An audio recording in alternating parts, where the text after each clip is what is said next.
Bien, es momento de entrevista. Ahí estamos escuchando Nati Dread, este clásico de 1988. Qué jóvenes que éramos. Y qué buen tema. Uno de esos temas que empezaron a edificar, a plantar semillas del reggae en la Argentina. Y tenemos al autor de esta canción y de tantas otras, ¿no? Marcelo, el Chelo Delgado. ¿Cómo estás, Chelo? Buenas tardes. Hola, Roberto, ¿cómo va? Buenas tardes para todos ahí. Bueno, un placer tenerte ahí del otro lado para hablar un poquito de la actualidad, de tu actualidad, de la banda, un poco de la historia, porque ahí estábamos escuchando un poquito de Nati Dread. Lo primero que me viene a la mente es algo que había leído en algún lugar. Es verdad que este tema, que fue tan importante, por cierto, ¿no? En tu carrera, en aquel primer trabajo discográfico, ¿fue el último que se incluyó en ese primer álbum?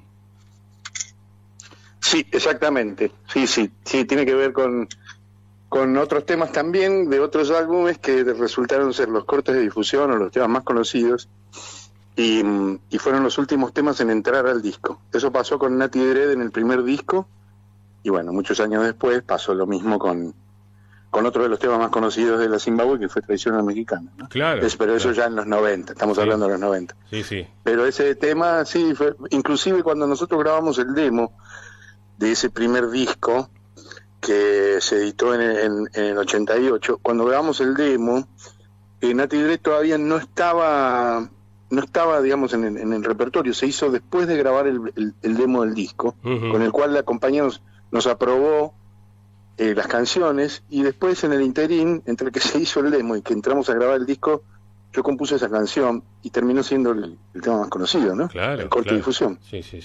¿RCA era la compañía? Pero a veces pasan esas cosas.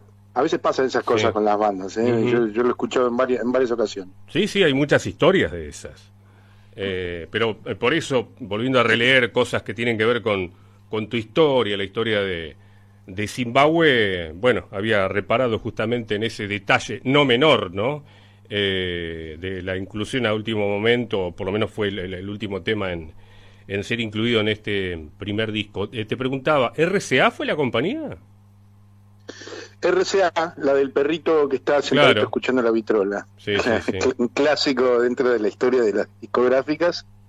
Después se convirtió en BMG, y hoy, en medio de toda esa metamorfosis que fueron sufriendo las compañías, RCA, como te decía, pasó a ser BMG, y después BMG Ariola pasó a ser Sony, ¿no? Claro. Hoy sería Sony. Exactamente. Bueno, a ver, te cuento, obviamente que acá el protagonista sos vos y no importa tanto mi historia, pero lo relaciono un poco con la historia de la Zimbabue, porque acá sigo haciendo programas de música, estamos en una emisora de Merlo, en el oeste del Gran Buenos Aires. Sí. En 1987 yo arranco a hacer radio. Al poco tiempo empecé a hacer programas de música, y en 1988... cuando aparece el cassette, llegué a tener en mis manos el cassette, aquel primer cassette de la Zimbabue, y realmente me copé con ese material. Me copé con ese material. Sí. Y debo ser, supongo, no quiero jactarme de nada, pero debo ser uno de los primeros conductores de radio que han pasado, no sé, Waiting Ya, Ay Segué, el tema que escuchamos recién, de ese primer trabajo discográfico. Así que bueno, para mí es un gran gusto poder charlar con vos y recordar un poco toda esa historia. Hablando de historia, bueno, decime, no, qué bueno lo que me decís, qué bueno lo que me contás, que fuiste uno de nuestros primeros difusores, así que para mí también es una alegría. Es que tampoco había muchos medios, a ver, teníamos la Rock and Pop en aquel momento, entre las FM, y después, a ver, año 87, 88 empezaron a surgir las emisoras alternativas, las radios zonales, y bueno, ahí hubo otros canales de difusión, de pronto también para la música, sobre todo la música nacional. Ya vamos a ir un poco a tu actualidad. Sé que dentro de más o menos un mes tienen un show importante en The Roxy, ¿no? El 12, si no me 12 equivoco. de abril. El sábado 12 de abril volvemos a The Roxy Bar, que es el nuevo Roxy que está en la esquina de Álvarez Thomas y Federico Lacroze, acá en el barrio Colegiales, pegadito al Teatro Vorterix. Ahí hicimos el año pasado, el 22 de noviembre, hicimos, digamos, como lo que era el último show del año de Zimbabue, la despedida del año. Y este año, a través de la propuesta de la gente de Roxy, decidimos hacer el arranque del año también, y bueno, con algunas cositas nuevas, ¿no? Presentación de un par de temas que grabamos a fin del año pasado, que todavía no los tocamos en vivo, así que vamos a estrenar algunas canciones y recorrer un poco todo el repertorio de toda la historia, ¿no? Como siempre. Claro. ¿Estuvieron tocando en Gleu el fin de semana pasado? Sí, pero no en Gleu estuve con otra formación más pequeña, que es una formación alternativa, que no es la Zimbabue, sino que se llama The Hitmakers. Yo me presento como Chelo Zimbabue, porque todo el mundo me conoce como Chelo Zimbabue. Chelo Zimbabue and the Hitmakers, o los Hitmakers. Hitmakers es una formación alternativa que surgió un poquito antes de la pandemia, con la excusa de homenajear a las grandes canciones de reggae. Nos juntamos con dos amigos más. Al principio éramos un trío, después con el tiempo y con los presupuestos se fue convirtiendo en quinteto. Pero bueno, la idea de los Hitmakers es tocar esas canciones que siempre que quisimos tocar, y bueno, por ahí cada uno con sus bandas. No podía, yo me junté con el Padre Villanueva y Andrés Castro, que ellos venían de tocar en Rhythm, otra de las grandes bandas del reggae nacional. Bueno, ellos también habían tocado con Nati Combo, con Dred Maray, tocaron con todo el mundo, ¿no? Con Dancing Mood. Y nos juntamos y dijimos, bueno, vamos a hacer una cosa más chiquita para tocar en los bares, los fines de semana, porque con una banda grande, tanto sea como la Zimbabue o como Rhythm, no estás con la posibilidad de estar tocando todos los fines de semana, porque es una banda de una formación grande, la producción es cara, tenés un rider de sonido bastante considerable, el traslado, la hotelería, imagínate mover 12 personas, no tenés shows todos los fines de semana, ¿sí? Entonces los músicos tenemos que rebuscárnosla y tocar también, buscar las fuentes de laburo, ¿no? Inventar cosas para estar tocando. Así que esa fue una buena idea, y los Hitmakers, la verdad que me han dado muchas satisfacciones, me han hecho recorrer todo el país, junto con la Zimbabue también, así que voy alternando, ¿viste? Entre la Zimbabue, que es la formación grande, 10 músicos arriba del escenario, más los técnicos y que yo qué sé, y después los Hitmakers, que se mueve entre el trío y el quinteto, pero ahí tocamos temas de UB40, Bob Marley, Jimmy Cliff, Inner Circle, no sé, Big Mountain, Gregory Isaacs, un poco de todo, Maxi Priest, todas cosas de los 80 y los 90. Exacto.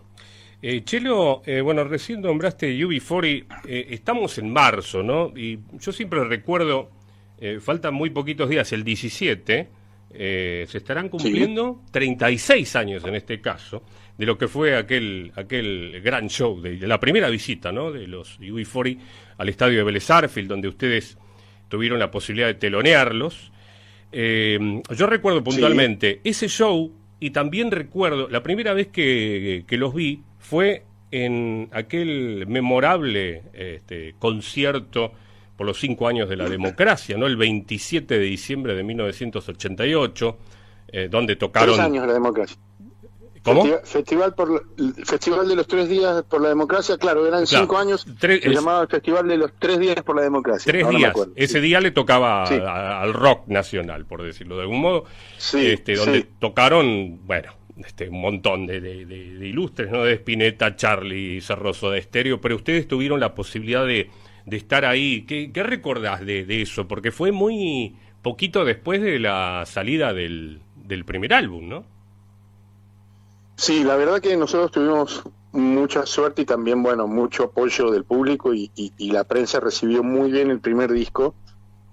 Eso nos llevó también a tener un ascenso bastante rápido, sobre todo a escenarios grandes como el que vos nos mencionás. Diciembre del 88, nosotros habíamos sacado el disco en agosto del 88, el primer disco sale el 10 de agosto del 88, y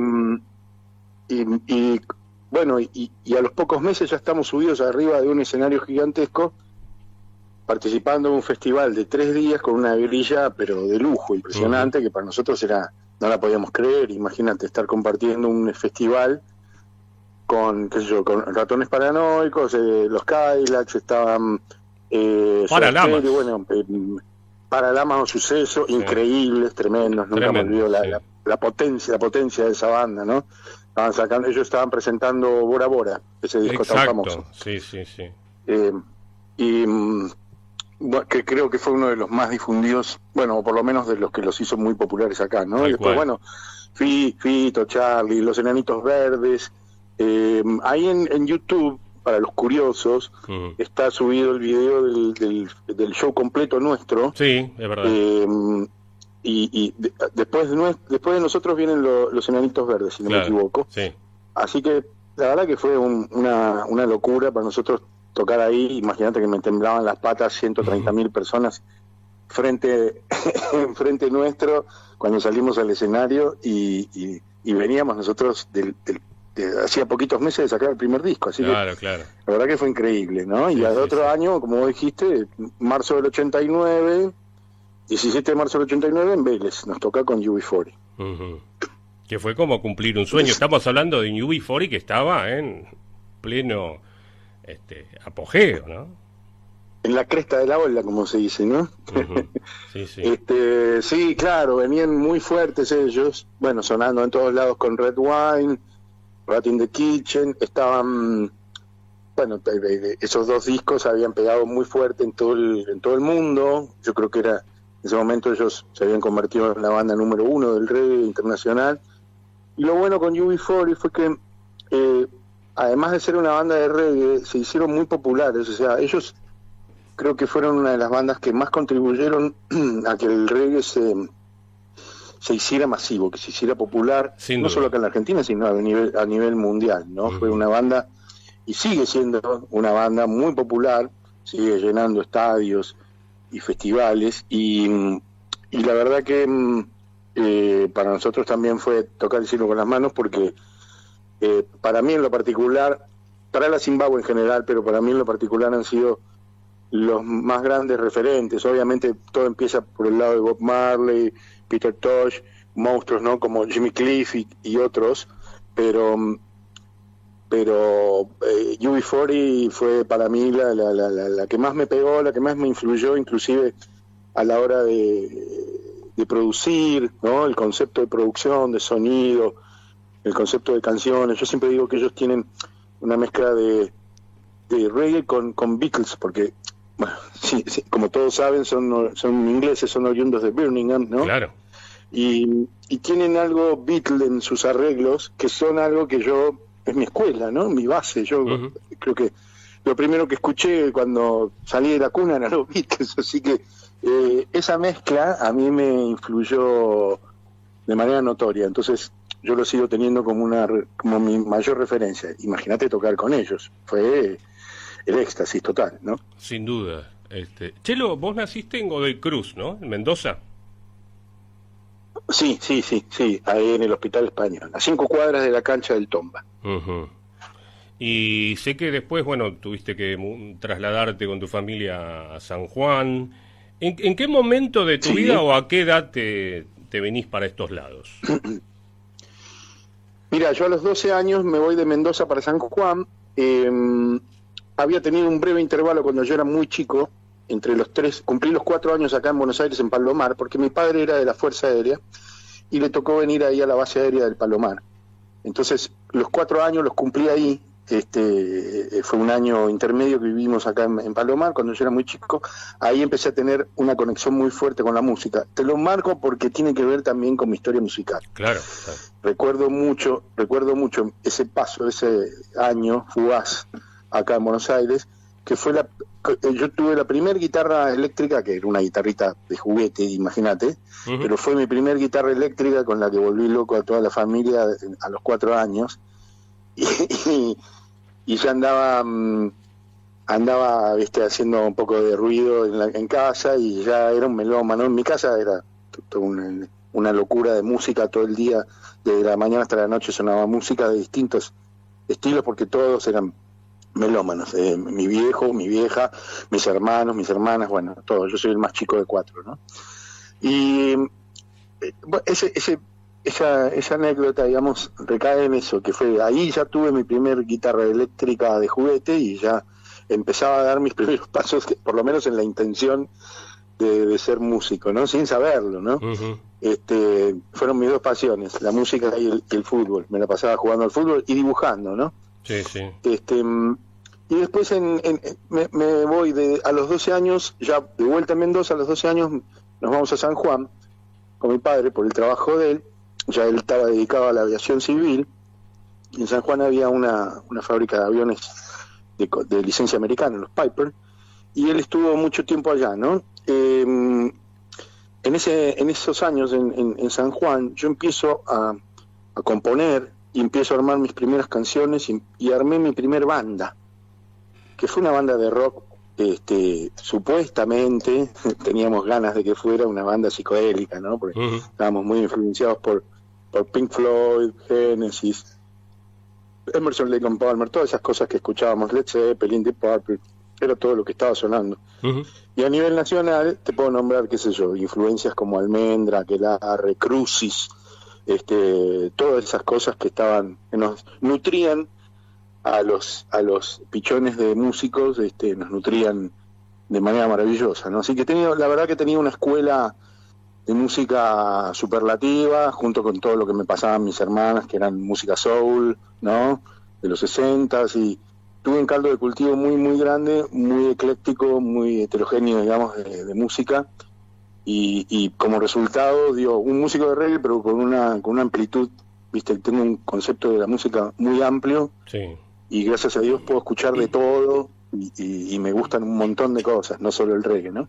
Exactamente. Después aparecí acá en Buenos Aires en el año 83. En el año 83 ya nos mudamos con mi familia definitivamente acá a Zona Norte, nos instalamos en Acasuso y ahí se empieza a formar todo. Ahí hago la primer banda anterior a la Zimbabue, que se llamaba Fondue, que hacíamos covers nacionales, después empezamos a hacer temas propios, y cuando ingresa Dario Húngaro, que fue mi socio, mi compañero, mi hermano, el baterista, ingresa a la banda. Él venía de tocar con la Harlingen Reggae Band, venía de tocar con Luca, con Diego Arnedo, con Moyo, con todos, y él le inyecta el gen reggae a la banda. Antes de conocerlo a Dario yo no tocaba reggae. Claro. Él nos convirtió de una banda de temas pop, rock, nos fue convirtiendo de a poco en una banda de reggae. Terminamos llamándonos Fondue Reggae Band. Ujú. No llegamos a grabar, te estoy hablando del año 85. Sí.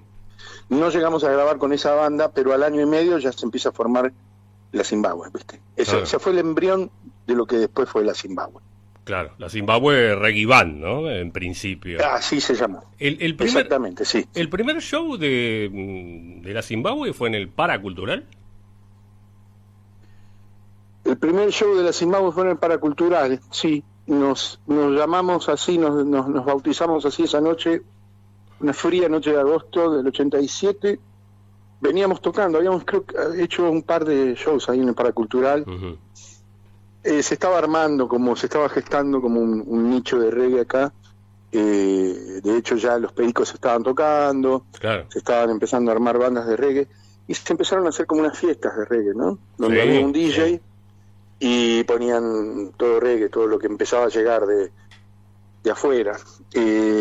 Acá se empezaron recién a editar ediciones nacionales de reggae muy tímidamente, pero la mayoría de lo que sonaba de reggae acá venía de afuera, ¿no? Importados. Sí, claro, claro. Y se empezaron a hacer fiestas de reggae, homenaje a Bob Marley, qué sé yo, y ahí entramos a tocar. Y creo que en la tercera oportunidad que tocamos en el Paracultural, ahí ya dijimos, bueno, necesitamos nombre, y entre una serie de 10 o 12 nombres posibles que habíamos anotado en un papelito, salió elegido la Zimbabue, porque nos gustó muchísimo y por la significación que tenía, ¿no? Claro, claro.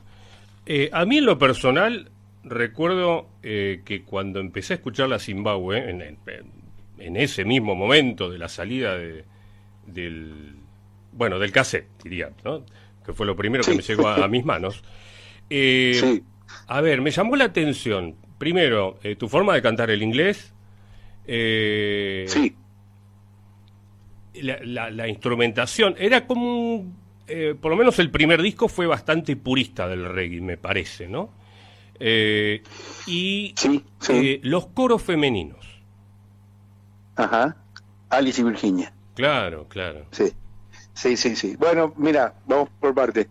Yo de chiquito empecé a estudiar inglés, creo que ya a los 6 años empezaron a tomar clases de inglés, y fueron muchos años de inglés, y aparte de que el hecho de practicar las canciones, viste, ya te digo, los Beatles a mí me influyeron por todos lados, entonces el hecho de aprenderme y saberme las canciones de los Beatles y todo, es un idioma que yo lo adopté, digamos, lo asimilé muy bien y lo volqué de la mejor manera que pude en ese primer disco, pero también hay algunos modismos o cosas que tiene el reggae, digamos, del patois jamaiquino, que también fui aprendiéndolas, un poco el oficio, ¿no? Fui aprendiéndolas y fui incorporándolas también un poquito en la forma de pronunciar, en la fonética. Entonces, ese disco tiene un poco esa particularidad. Por otro lado, la instrumentación, sí, bueno, tuvimos la bendición de tenerla, por ejemplo, los arreglos de vientos del disco fueron hechos por Carlos Villavicencio, uno de los mejores arregladores de acá de Argentina, del rock nacional. Ha trabajado con todas las bandas que se te puedan ocurrir de rock de los 80 y los 90. Te puedo nombrar que yo no sé, Fito Páez, Charlie, bueno, claro. Gente muy grosa. Y era un tipo que todo el mundo lo llamaba para que le hiciera arreglos, ¿viste? El flaco Villavicencio, sí. Mide como 2 metros, es decir, muy parecido a Frank Zappa, era como un Frank Zappa así alto, ¿no? Argentino. Y después los coros de Alice y Virginia fueron coacheados, y de hecho grabó con nosotros en el primer disco Mavi Díaz, la querida Mavi Díaz. Ah, sí, las viudas. Claro, una de las líderes de las viudas de Hispera Rock and Roll, que entró a través del Gonzo Palacio, el saxofonista. Sí. Claro, el Gonzo Palacio fue el saxofonista de ese primer disco. Lo convocamos a través de Cano, que era el bajista, muy amigos de él por haber tocado en los Twists juntos, ¿no? Claro. Cano venía a tocar en los Twists, y lo llamamos a Gonzo, y Gonzo dice, che, puede venir Mavi a grabar, dale, bueno, y al final terminó coacheando los coros, fue la coach de Alice y de Virginia, que eran más primerizas, ¿no? Como nosotros, yo también, era mi primer disco. Y terminó saliendo una cosa muy redondita, ¿viste? Los coros quedaron increíbles, el aporte de Mavi fue fundamental también, ¿no? Y bueno, ni que hablar los solos del Gonzo en ese disco. La verdad que fue un disco muy, muy bien producido, tuvo un concepto general muy fuerte ese disco, y bueno, y la producción de Mario Breuer, ingeniero de grabación legendario dentro del rock nacional, y ese disco nos dimos el lujo de que él lo produjera, ¿no? Junto con nosotros, pero él fue el productor artístico del disco. ¿En qué momento entra Celsa Melgoulan? Entra para el segundo disco. Caminando en el Fuego. Sí, claro, lo que pasa, para grabar, ¿no es cierto? Lo que pasa es que ya cuando nosotros vamos a tocar en diciembre del 88, en el Festival de los 3 días por la democracia, ya las incorporamos a ella, a Sandra Bailac. Ellas venían de cantar juntas, le estaban haciendo coros a Soda Stereo, habían laburado con Soda Stereo, con Fito, y Celsa grababa, también participaba de una banda que era Todos al Obelisco, que fue otra de las bandas de reggae históricas. Claro. Que tenían un tema que se llamaba Aguilar, recuerdo que eso sonó bastante. Claro, exacto. Hicieron una muy linda versión también de un tema de los Stones, que era You Can Always Get What You Want, ¿no? Claro, sí. Una versión reggae muy, muy linda. Fue una banda que realmente se destacó en ese momento. Todos al Obelisco a mí me gustaba mucho. Había una amistad, digamos, ¿no? Con los chicos. Y bueno, y ellas vinieron a grabar, y bueno, en ese momento las habíamos invitado a hacer coros, porque como era una fecha tan importante, les dijimos, chicas, arreglen coros en general. Y vinieron Celsa Melgoulan, Sandra Bailac y Anita, bueno, que era la otra chica que estaba cantando con ellas. Así que la verdad que tuvimos un coro de lujo porque eran primera A dentro del rock nacional. ¿Qué te imagínate. parece? La verdad que era un lujazo tenerlas. Y después quedaron para grabar el disco, ¿no? Grabaron el segundo disco, Caminando en el Fuego, junto con Laura Vázquez y la gallega y Nélida Saporiti. Claro. Caminando en el Fuego, que, bueno, por lo menos para mí, marcó una evolución, ¿no? En el sonido, digo, con respecto al primer disco.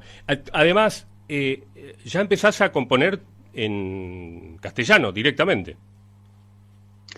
Sí, vos sabés que en el primer disco los temas que aparecen en castellano, que son No debo dejar de andar, Si yo fuera jamaiquino, Dispárenme el corazón, y creo que hay uno más, Sí. uno cortito, se llama Hombre Libre. Claro. Esos son los temas que están en castellano en el primer disco. Esos fueron los primeros temas que yo compuse antes de que se armara la Zimbabue. O sea que yo ya los traía del proceso anterior. Uh-huh. Fueron a parar al disco y después fue como que empecé a componer, para ese disco compuse prácticamente casi todos los temas en inglés en el primer disco, porque bueno, era un poco lo que estábamos escuchando, ¿viste? Uno yo no hacía mucho filtro de lo que yo escuchaba afuera, no sé, de Steel Pulse o Black Uhuru o UB4, entonces no había mucho filtro y mi intención era como emular de la mejor manera el reggae que estábamos escuchando. Entonces salieron un montón de canciones en inglés. Para el segundo disco, lo que sucede es que la necesidad surge de la misma experiencia, ¿no? Surge de empezar a tocar en vivo y que la gente miraba y escuchaba y le gustaba, pero entendía el 20% de lo que cantábamos. O sea, Uh-huh. había 4 canciones en castellano y después todo lo demás era en inglés. Entonces, esa misma necesidad de la gente de entender lo que estábamos diciendo, surgió internamente en nosotros al mismo tiempo la necesidad de comunicarnos en nuestro idioma. Entonces, ese giro se produce en el segundo disco, Caminando en el Fuego, ya desde el hecho compositivo. O sea, claro, ya empezaron a nacerme de forma natural canciones en castellano. Y creo que fue una de las mejores cosas que pudo suceder. Creo que fue uno de los mejores cambios que pudo haber, porque a partir de ahí sí pudimos sentirnos o poner el otro pie como una banda de reggae en español, como se le llama comúnmente, ¿no? El reggae en español. Creo que ahí sentamos el otro pie definitivamente, ¿viste? Claro. Fue un disco más complejo en producción, con otros arreglos, un poquito influido también por el world music de Peter Gabriel y de otras bandas, claro, pero un disco también muy muy lindo de producción y también producido por Mario Breuer, un poco casi con el mismo staff. Así que ese disco, ahí tuvimos esos coros que te nombré anteriormente, y ya el 80% de los temas eran en castellano, había un par en inglés nada más. Claro. De ahí, bueno, discográficamente hablando, tenemos que saltar al 94, ¿no? Con Cuestión de Honor. Pero antes, antes de Cuestión de Honor, pero después de lo que fue el segundo disco, ¿te habías ido a Chile? Claro, en abril del 90 viene la primera separación de la banda, de aquella primera formación fundacional. Y yo estoy acá un tiempo. Yo en esa época estaba estudiando arquitectura. Y en el 91 armo una banda acá que se llamó Matador, que llegamos a grabar ahí hace poco rescaté un poco algo de las grabaciones. Uh-huh. Probablemente entre uno de los proyectos míos es editar, remasterizar y quizás subir a las plataformas un poco de lo que grabé en ese momento. Esa banda se llamó Matador, influido obviamente por la película que estaba tan de moda en ese momento de Pedro Almodóvar, y era una mezcla, era una fusión. Yo intenté hacer una fusión de reggae con lo que era el sonido de Manchester, ¿no? Que estaba tan de moda, y yo estaba como loco con Stone Roses, con EMF, The Charlatans y todas esas bandas, Jesus Jones. Entonces intenté hacer una fusión entre el reggae y el sonido de lo que era en Manchester. A mí, y creo que lo logramos bastante bien, eso ya lo dirá la gente después cuando lo saque a la luz. Y esa banda fue como un proceso intermedio.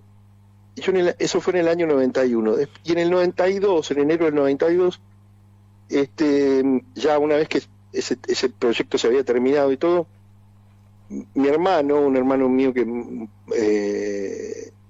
digamos, mi hermano mayor estaba en Chile y me dijo, venite un tiempo acá, y me dice, ¿ves qué vas a hacer? Qué sé yo. Me fui como unas vacaciones, en enero del 92, me voy para allá, me fui como a replantearme algunas cosas, tomar un poco de aire, ir al mar, conocer también Viña del Mar, Reñaca, todos esos lugares tan lindos que tienen allá. Y me quedé casi 2 años, o sea, empecé a conocer gente, empecé a relacionarme, y a medida que iba desarrollando algunas actividades, siempre que tenían que ver con la producción musical, trabajé para una agencia de espectáculos, ¿no? En la parte de asistente de producción, mientras tanto, iba grabando, empecé a grabar con un amigo mío allá, empecé a grabar, porque empecé a componer, obviamente, la distancia, siempre que se sale del lugar, que sale del foco, toma una visión más objetiva de las cosas. Entonces empecé a grabar temas nuevos en Chile como a manera de demo. En un momento me lo cruzo a Pablo Guyot, que ellos estaban tocando con Hit allá en Santiago. Le muestro un poquito lo que estábamos haciendo y me dijo, che, me interesa, cuando vayas a Buenos Aires, mostrámelo, juntémonos que podríamos hacer algo juntos. Listo. Vuelvo a Buenos Aires en agosto del 93 y lo primero que hago es conectarme con Pablo Guyot, le muestro la evolución de lo que estábamos haciendo y enseguida Pablo me dijo, quiero hacerlo, de todas maneras, de todos modos me interesa. Así que ahí nos dimos la mano y empezó la producción de Cuestión de Honor, que tiene ese nombre un poco por lo que la significación de la vuelta, ¿no? De la Zimbabue. Y ahí me reúno de vuelta como te dije, con mi socio, con mi Sancho Panza, ¿no? Dario Húngaro, el baterista, mi maestro del reggae, ¿no? Sí. Y ahí empezamos a reclutar la gente, los músicos anteriores estaban cada uno en distintas cosas, ¿viste? Seba Yachtel estaba con la portuaria, Beno estaba con otra cosa, Afo ya estaba en producción artística, ya se había retirado un poco de los escenarios, Cano había vuelto con los twists, y dijimos, bueno, empecemos a reclutar gente para la banda, armemos una nueva Zimbabue. Y a medida que yo iba demeando, íbamos trabajando con Guyot en el estudio, fui encontrando gente, de alguna de manera casual, otra ya así a través de cadenas de amigos, y se armó la Zimbabue modelo 94, de la cual saca el disco Cuestión de Honor en octubre del 94, noviembre, casi ya contra el frontón de fin de año, ¿no? Sí.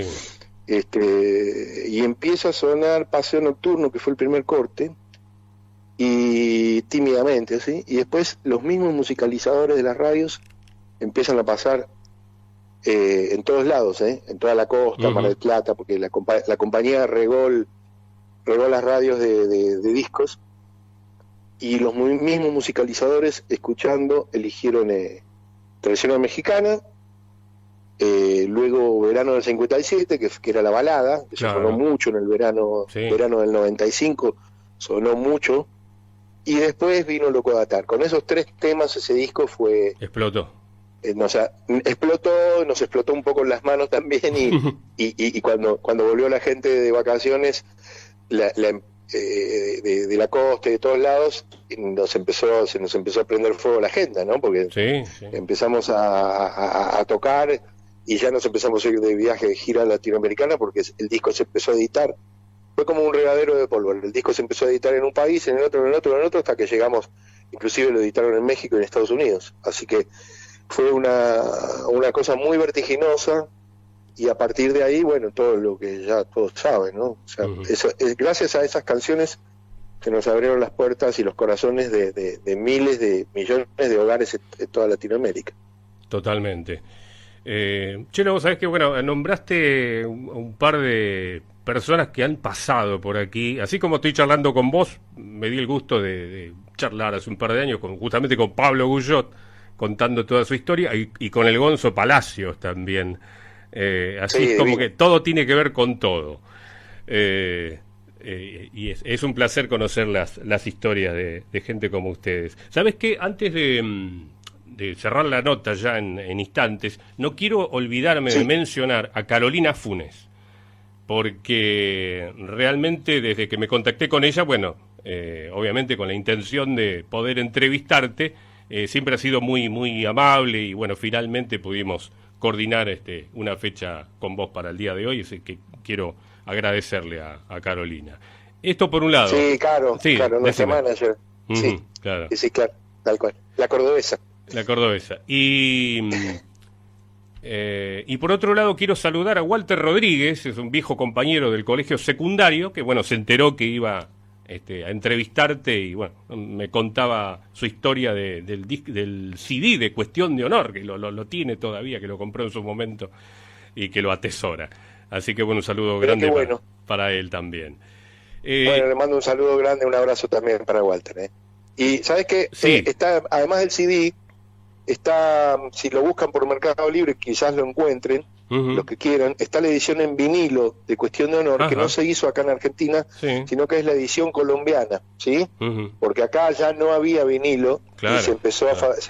en Colombia todavía se seguían fabricando, así que andan dando vuelta ahí en Mercado Libre, capaz que alguno el que quiera la puede conseguir ahí seguramente en vinilo. Buen dato. Chelo, bueno, ya estamos cerrando, lamentablemente, disfrutando muchísimo esta charla contigo. Quiero volver a lo que se viene, que es, recordame, bueno, entonces el 12 de abril van a estar presentándose como la Zimbabue en The Roxy Bar, ¿no? Sí, el 12 de abril, sábado 12 de abril, de Roxy Bar, en la esquina de Álvarez Thomas y La Croce, acá en el barrio Colegiales. Pueden sacar las entradas ya mismo con descuento. Apúrense, porque el descuento se acaba en un momento. Eso es por Sí. allaccess.com. Ahí van y sacan las entradas ya anticipadas. Los esperamos el sábado 12 de abril a partir de las 21 horas. Vamos a tocar algunos temas nuevos. También hay un tema que es el último que grabamos que se llama Siete Vidas. Si querés buscarlo ahí lo pueden pasar. Siete Vidas es el último tema que grabamos hace un par de años atrás. Ujú, Muy lindo, una fusión del reggae de la Zimbabue con la cumbia tradicional colombiana. De hecho participa Son del Arroyo, que es una agrupación de sí. colombianos. Hicimos un featuring muy lindo, así que se los recomiendo. Y bueno, nada, queda un montón de cosas por delante.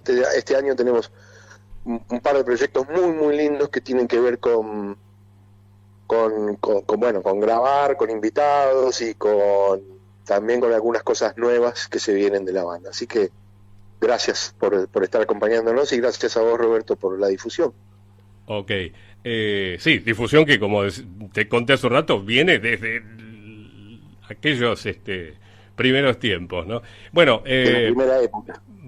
voy a hacer lo posible a ver si puedo darme una vueltita por el Roxy el 12 de abril para verte, para ver a la banda. Claro Chelo, que sí, ya estás invitado. Chelo, un gran placer, te mando un abrazo y estamos en contacto. Gracias por estos minutos que nos has regalado. No, gracias a vos. Un saludo para todos. Chau, chau. Abrazo grande.